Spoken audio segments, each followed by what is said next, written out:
much. Thank you. And thank you, Hector. I'm thrilled to be here with so many of our incredible leaders in the Latino business community. And you folks are good business people. I know that. I know that for a fact. I've had to compete against you for a long time. In fact, I said, I want to get out of that. I want to be president. It's easier. But I especially want to thank Chairman Hector Barreto for the invitation and for the many years of his leadership on behalf of America's small businesses. I also want to recognize Secretary Chow, who's joining us today. Elaine? Hi, Elaine. You're doing a fantastic job, by the way. Thank you very much, Elaine.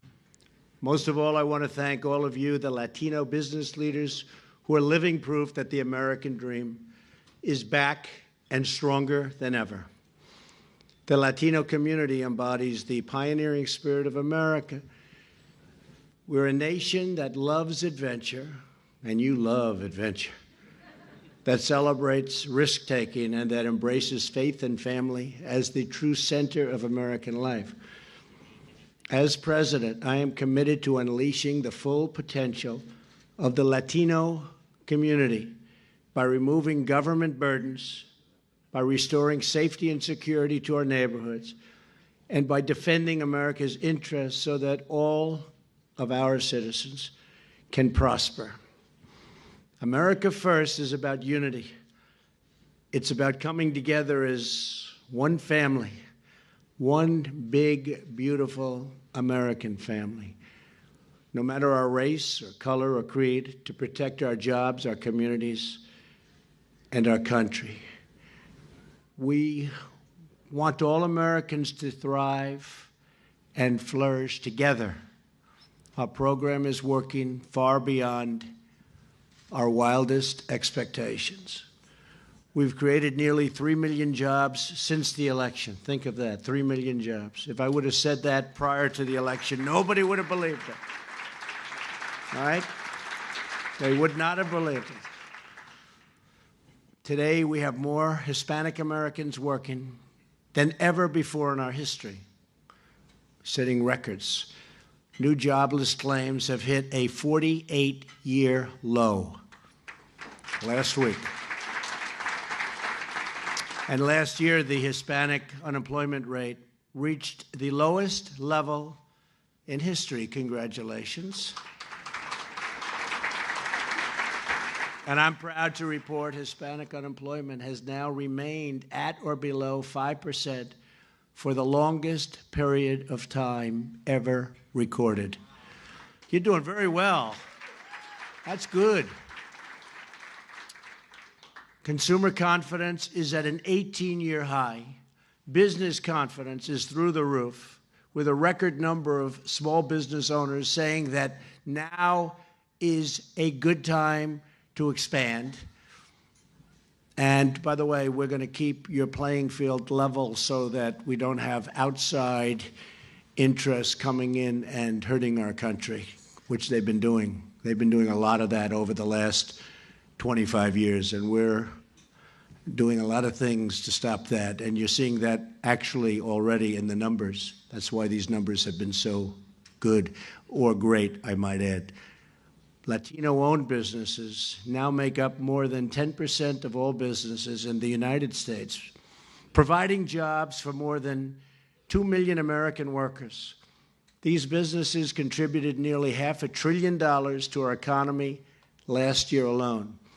Latinos are also starting new businesses at 3 times the national average. That's pretty good, 3 times. The American economy is coming back bigger and better and stronger than ever before, and Latino businesses are helping to lead the way. You're paving the path. At the center of America's resurgence are the massive tax cuts I just signed into law. Now that is a lot of money in your pockets, no matter where you're coming from. Business or personal, it's a lot of money. It's the biggest tax cut and reform in American history. We got no Democrat votes, by the way, not one. Now they're all saying, maybe we should have voted. Do you notice they're having second thoughts? They're saying, we think we made a big mistake. We didn't get one vote. And at the heart of our plan itself is the tremendous relief for working families and small businesses. A typical family of four earning $75,000 a year will see an income tax cut of more than $2,000. That's not crumbs. Slashing their tax bill in half. We nearly doubled the standard deduction, meaning a married couple will not have to pay one dime of income tax on the first $24,000 that they earn. We doubled the child tax credit because the most important investment we can make is in our children. That was a big thing. When I signed the tax cuts just before Christmas, it was like jet fuel for the American economy. Within hours, companies began announcing thousands of new jobs and thousands of dollars each in bonuses to their workers.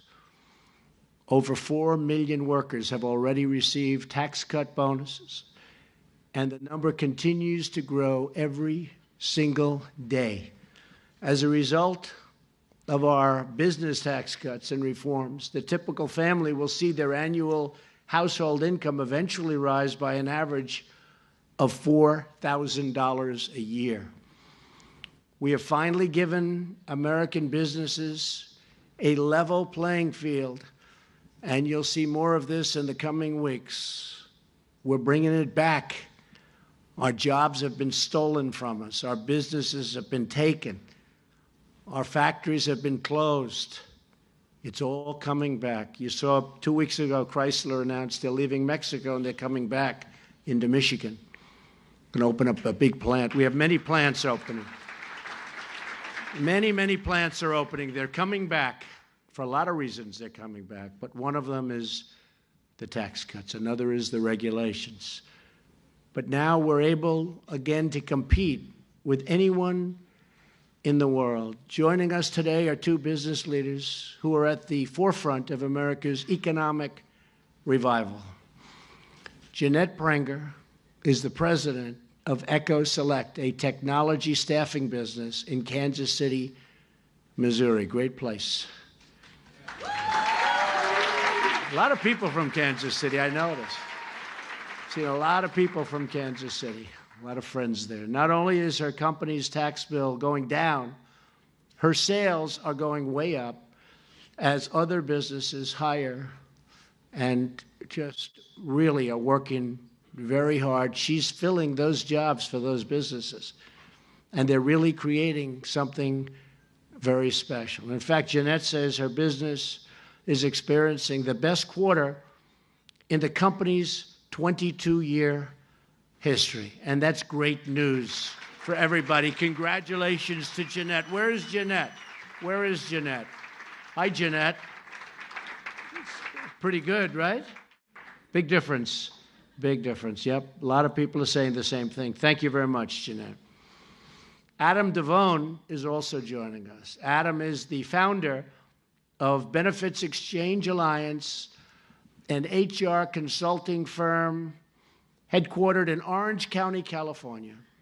As a result of tax reform, Adam was able to provide generous 5-figure bonuses to every one of his employees. They very much appreciated it. He's also hired 6 new workers, and he plans to hire as many as 15 more this year. Adam, wherever you are, in this really beautiful room, packed with people. Adam, thank you very much. Thank you, Adam. Great job. A big difference, Adam? Like day and night? That's great. Thank you, Adam. And thank you both for investing in your workers and investing in your country. Thank you very much. In addition to passing a historic tax cut, we're also slashing job-killing regulations. And I have friends, great business people. Many of them think that the regulation cutting is more important, frankly, than even these big tax cuts. According to a survey by the National Small Business Association, the average small business spends $83,000 to comply with regulations in just their first year of existence. Under the Trump administration, we are finally getting government off of your backs and out of your pocketbooks. That is why I'm proud to report we have cut more regulations than any administration in the history of our country. And we've only had 12, 13 months now to do it. So in a short period of time, we've cut more regulations than any administration, whether it's 4 or 8 or in one case 16 years. Nobody's even close. And Elaine, while I'm looking at you, maybe you could cut some more because, you know, it would take 17, 20, 21 years to get a roadway built. We want to bring those numbers down to 2 years and even 1 year. And if it's not done properly and environmentally good, we're not going to approve it. But you're not going to have to wait 20 years to find out whether or not it's going to be approved. So I know, Elaine, you're working on it. In fact, I've just instructed my whole cabinet. We're going to go for that final 40%. And we need some regulation. But you had regulations on top of regulations. You had the same approval to get from 4 or 5 different agencies. And it was ridiculous. It was impossible to do business. One of the reasons we're doing so well now is because of the regulation cutting. So, Elaine, you'll go and start cutting some more as soon as you get back to the office, right? We want to get those roads down to 1 year instead of 2. And we will cut even more red tape if Congress acts on my infrastructure proposal. You know, we have an infrastructure proposal in front of Congress. The Democrats don't want to approve it because they don't want to give us a victory. They think we've had too many victories. We've had a lot of victories. We've had a lot. And we're trying to have a DACA victory for everybody, by the way, and the Democrats are nowhere to be found. They're nowhere to be found. It's really terrible. We're ready. You know the expression, ready, willing, and able. We're ready, willing, and able. They are nowhere to be found. But also infrastructure. Also the people in the administration. We have hundreds of people sitting out there, and they're obstructionists. They don't want to approve them. So then we get blamed for not having. It is just a terrible thing. Elaine, we have so many people, is that correct? So many people from other agencies. Your agency gets pretty good treatment, I think. But I will say that many of the agencies just have so many people out there, including diplomats from, as an example, Germany, major countries. We have diplomats. They wait online because the Democrats don't want to approve them because they want to obstruct. And that's not good. It's never been like this, ever. They've never held them this long. Republicans have never done this to this extent with the Democrats. And Schumer and the Democrats ought to get going because it's the wrong thing for our country. It's a very terrible thing. I've asked Congress to pass a bill that generates $1.5 trillion on infrastructure and cuts the permitting process from 10 years down to 2 years or even less. After years of rebuilding other countries, and we have built a lot of countries, it's time to start building our country again.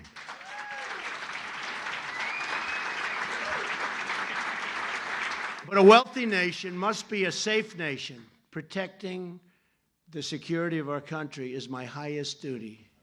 It's the most important thing I can do. That is why my administration is committed to securing our border, dismantling dangerous gangs, and stopping the flow of deadly drugs that are just pouring across. It's never been a problem like over the last 3-4 years.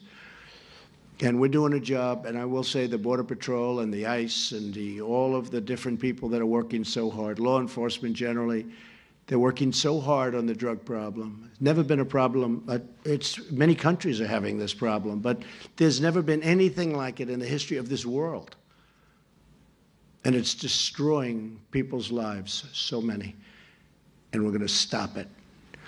Every American child, regardless of where they live or what family they come from, should be able to grow up in a safe community. My administration submitted a balanced and responsible immigration reform plan to Congress. Our plan fully secures the border, provides a permanent solution to DACA, which we're really working on, and modernizes our immigration system by ending extended family migration and the lottery system so we can eventually have a merit-based system where people can come in and work for your companies, work for you, and do a phenomenal job, people that love our country and that want to love our country and our people.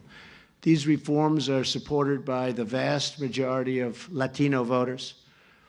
In fact, more than 8 in 10 Latino voters think immigration to our country should be based on skill, not just a relationship with people you don't even know.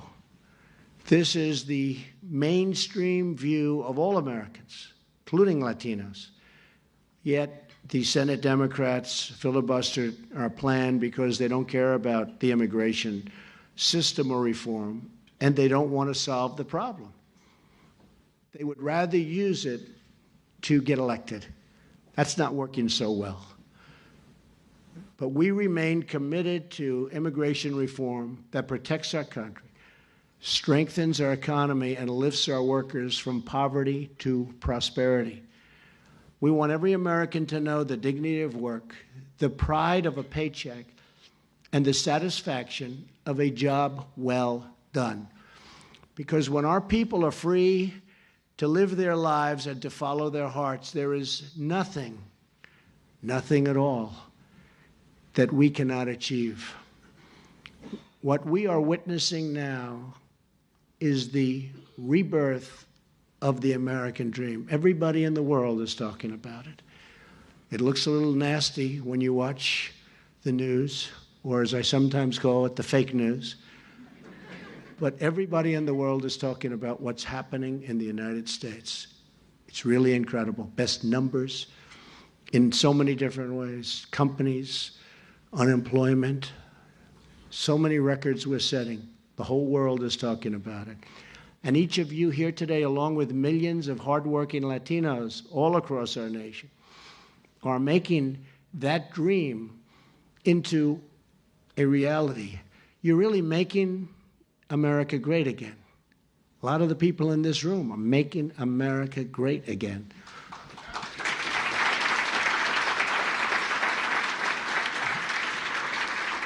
You're unleashing the American spirit. You're bringing jobs to American communities.